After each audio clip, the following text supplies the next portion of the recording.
Hey, hi, I'm Felix. I've been in Montpelier, Vermont since I was fresh out the womb, and I'm not gonna go into detail about that, because that's not what this project is about. I've seen everything river-related firsthand, or as well as my past baby brain could remember.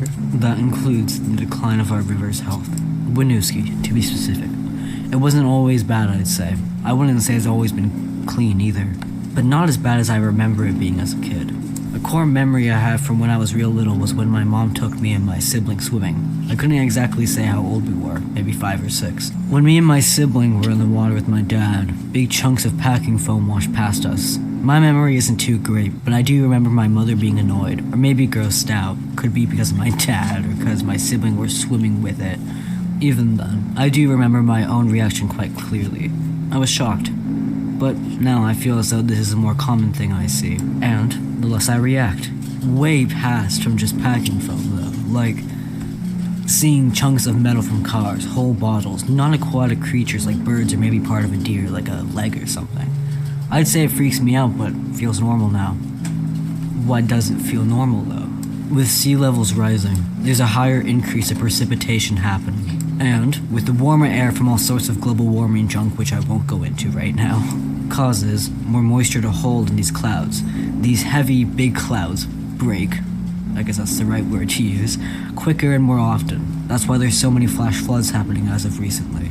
Now, most water goes to water treatment plants, but the water treatment plants can't work that fast and efficiently during floods, so the water that goes through the storm drains goes straight to the Winooski without any form of filter, which results in tons of plastic, animal feces, cigarettes, dead bugs, and even the occasional dead animal like a small bird or something, being flushed into the river where the fish who can only handle small amounts of salt and algae into their bodies are now having to adapt and live with toxic chemicals and rotting creatures. This wouldn't be as big of an issue if it weren't so common. Certain species are more sensitive than others, so there's a huge lack of biodiversity in our rivers. Though, it would be nice if it were different, and our rivers were a bit more livable to other species. What is there to do? We can't stop climate change right away, even if we're working on it as best as we can. We have to work around these flash floods for now and how this affects our rivers. Looking at our storm overflow points, which there is quite a lot, these all lead down to the Winooski. We need this to be efficient, environmentally safe, something that doesn't destroy the land nearby the river with how janky or large it may be. This is a storm drain. You've definitely seen one before, since they're everywhere, especially in Montpelier. Maybe you looked down one before and saw a bunch of leaves, sticks, mud, cigarettes, paper, cards. You get the idea.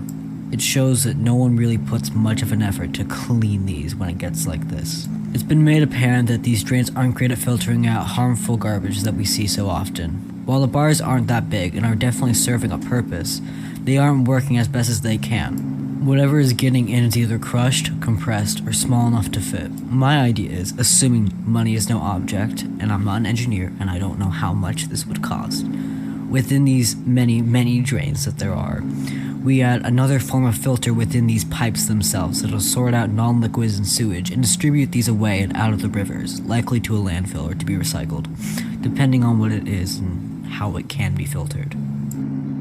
I do genuinely believe, and the other people I've asked about this agree, that if we were to put some sort of filtering system in check, the results would be drastically different right away, even though it would be a slow process to set it all up with how many drains there is. With a start to cleaner water, our life in Montpelier, or generally Vermont, depending on how far spread this would be, plants, animals, humans, etc., would improve. More plants can grow with cleaner and fresh water. More fish can migrate here and stay, since the water isn't so polluted. Food for fish and water for animals would be more accessible and safe.